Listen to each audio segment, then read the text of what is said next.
Olá, hoje nós vamos dar início ao nosso curso de Geografia e você vai me acompanhar até a última aula com muita atenção. Nós vamos desenvolver os principais tópicos para o seu vestibular. O tema dessa primeira aula é Sistemas Econômicos. Nós vamos começar comparando as características básicas dos sistemas capitalista e socialista. Vamos comparar essas características através de alguns quadros. Vamos ao primeiro quadro, uma característica do capitalismo. Os países capitalistas desenvolvem uma economia de mercado. Há um jogo entre oferta e procura, uma busca do lucro. Este jogo entre oferta e procura é muito importante nessa economia de mercado. Quando a oferta é superior à procura por mercadorias, capitais, serviços, o preço cai. Quando a oferta é inferior à procura, o preço tende a subir. Isso não funciona no socialismo, não dessa maneira. Então vamos ver mais um quadro com a primeira característica do socialismo.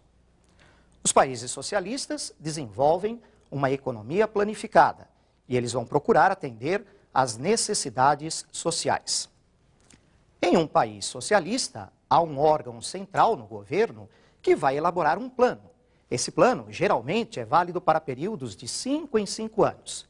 Esse plano procura identificar as necessidades da sociedade e ele vai gerenciar todo o funcionamento da economia. Agora vamos mais um quadro para uma segunda característica do capitalismo. Nos países capitalistas, há a propriedade privada dos meios de produção.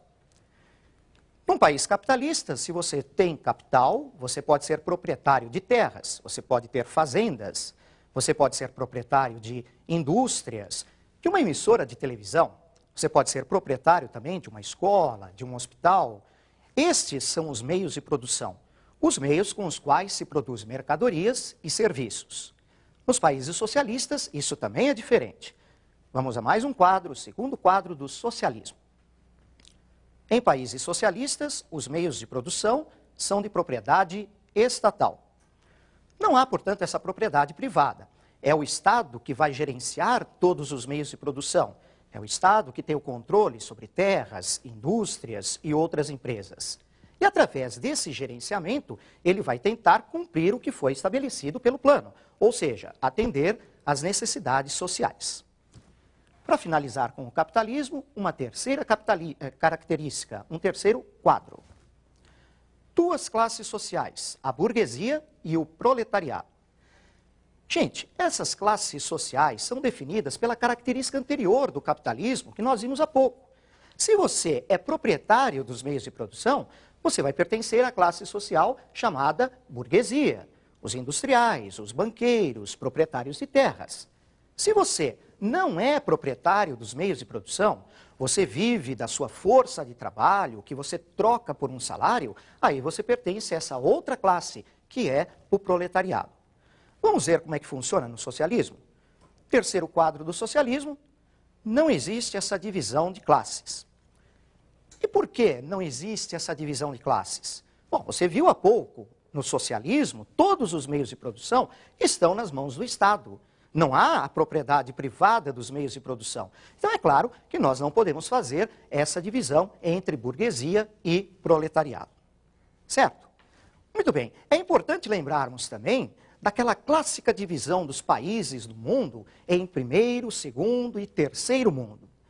Vamos ver também essa divisão através de alguns quadros. O primeiro quadro, países capitalistas desenvolvidos formam o primeiro mundo. Estados Unidos, Japão, Alemanha e Austrália são alguns exemplos. Esses países capitalistas desenvolvidos geralmente são muito industrializados. São países que têm um padrão de vida muito bom. Os seus indicadores socioeconômicos são muito positivos. A população cresce lentamente. Taxa de natalidade é baixa. Esses países concentram muito capital em suas mãos e também têm grande desenvolvimento tecnológico. Vamos conhecer o segundo mundo através de um outro quadro? O segundo mundo reúne os países de economia planificada. Por exemplo, Cuba e Coreia do Norte. E a pergunta que se faz é, este segundo mundo está em processo de extinção? E o porquê dessa pergunta? Veja, A maior parte dos países que eram socialistas, que tinham a economia planificada, realizaram reformas econômicas e políticas e acabaram abandonando o socialismo, retornando à economia de mercado. Alguns deles ainda em fase de transição. Esse segundo mundo, ele se reduziu muito de tamanho, está restrito hoje a Cuba e Coreia do Norte. Convenhamos, hein? Cuba e Coreia do Norte, na economia mundial, hoje são inexpressivos. Não podemos quase que dizer que esse segundo mundo está quase que extinto. Agora vamos conhecer o terceiro mundo, mais um quadrinho. No terceiro mundo, países capitalistas subdesenvolvidos. Exemplos: Bolívia, Haiti, Bangladesh e Somália. Esses países subdesenvolvidos têm um padrão de vida baixo. Os seus indicadores socioeconômicos são muito ruins. Esses países, pelo menos muitos deles, têm uma base econômica primária e exportadora desses produtos primários. São países em que o crescimento da população é rápido, a taxa de natalidade é alta. Duas características importantíssimas do terceiro mundo, para você não esquecer. São países que têm uma grande dependência tecnológica e financeira e são países que apresentam grandes desigualdades sociais. Voltando ainda a esse quadro, mais algo do terceiro mundo para a gente conferir. Esse terceiro mundo também inclui os chamados países emergentes, o Brasil, o México, o Chile, os tigres asiáticos.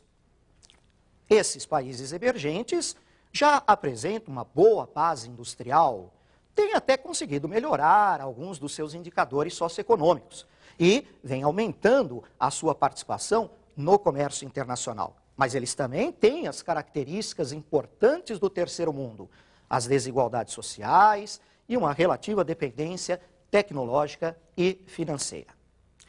Então nós conferimos aí aquela clássica divisão dos três mundos, que hoje já está quase sem sentido. Podemos até falar numa divisão mais genérica atualmente, do norte rico e do sul pobre. A maior parte dos países ricos se encontra ao norte e a maior parte dos países pobres ao sul. Muito importante também nós fazermos uma comparação entre o período da Guerra Fria e o período da nova ordem mundial, comparar as características básicas. Vamos ver um primeiro quadro da época da Guerra Fria. A Guerra Fria se caracterizou por um mundo bipolar, dividido em dois blocos, o capitalista e o socialista. Esse período da Guerra Fria, ele se estendeu desde o final da Segunda Guerra Mundial, 1945, até aproximadamente 89. Lembrando que em 1989 ocorreu a queda do Muro de Berlim, né? Agora vamos ver uma primeira característica do período da nova ordem mundial. É um mundo multipolar, com vários polos de influência. Destaques para Estados Unidos, União Europeia ou Europa Unificada e Japão. Nesse mundo multipolar, há a possibilidade do surgimento de vários polos de influência mundial. Esses três que você viu no quadro são os três mais importantes, mas podem surgir novos polos de influência. Estados Unidos continua sendo uma grande potência. Vamos a uma segunda característica da época da Guerra Fria, mais um quadro. A disputa política, ideológica, estratégica e militar entre as duas superpotências, Estados Unidos e União Soviética. Foi um período realmente complicado para a história da humanidade. Essa disputa levou, inclusive, à formação de alianças militares. No período que nós conhecemos como Nova Ordem Mundial, a característica é um pouco diferente. Vamos ver o quadro. A disputa agora é econômica entre as principais potências comerciais. Há uma intensa briga por mercados consumidores. Nós observamos que a disputa é principalmente comercial. Nós temos as relações comerciais sendo muito mais importantes nesse período atual. E finalizando com a época da Guerra Fria, mais um quadro. A formação das alianças militares, como por exemplo a OTAN e o Pacto de Varsóvia. Mas o que é a OTAN? É a Organização do Tratado do Atlântico Norte, uma aliança militar do bloco capitalista, reunindo principalmente países da Europa Ocidental. A OTAN ainda existe. O Pacto de Varsóvia, aliança militar do Bloco Socialista, já foi extinto. E vamos agora a uma terceira característica do período da nova ordem mundial, mais um quadro. Blocos regionais de comércio, a Europa Unificada, o NAFTA, a PEC e Mercosul. Uma característica importante dessa nova ordem mundial realmente é a formação desses blocos regionais de comércio. A União Europeia é um dos mais importantes.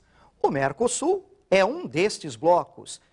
Um bloco menor, é verdade, mas não podemos esquecer do Mercosul. Muito bem, cumprimos essas características e agora, para nós fecharmos a nossa aula, eu preparei um exercício bem simples. Nós vamos ter algumas características e nós vamos assinalar letra D se for de um país desenvolvido e letra S se for de um país subdesenvolvido. Você vai achar bem fácil. Vamos à primeira característica. Apresenta grandes desigualdades sociais internas. Pensa um pouquinho. Essa é uma característica de um país subdesenvolvido. Lembre-se, nos países subdesenvolvidos, a distribuição de renda geralmente é muito ruim. Vamos à segunda característica. Possui dependência tecnológica e financeira. Pensa na questão. Novamente, uma característica de um país subdesenvolvido. São países que precisam importar tecnologia e capitais e acabam reunindo grandes dívidas externas. Agora, a terceira característica, vamos ao quadro. Sua população possui um bom padrão de vida. Pensa. Aí nós temos uma característica de um país desenvolvido. Eles apresentam melhores indicadores socioeconômicos. A quarta característica. Está mais sujeito a atravessar crises políticas e financeiras. Vamos pensar. Essa é uma característica de um país subdesenvolvido. A instabilidade econômica geralmente anda junto com a instabilidade política, golpes de Estado e revoluções. Mais uma característica, apresenta reduzido crescimento populacional. Vamos pensar. Aí nós temos uma característica de um país desenvolvido que tem baixas taxas de natalidade. Muito bem, foi fácil, você viu? Agora eu te espero na próxima aula, nós vamos continuar o nosso curso. Até lá então.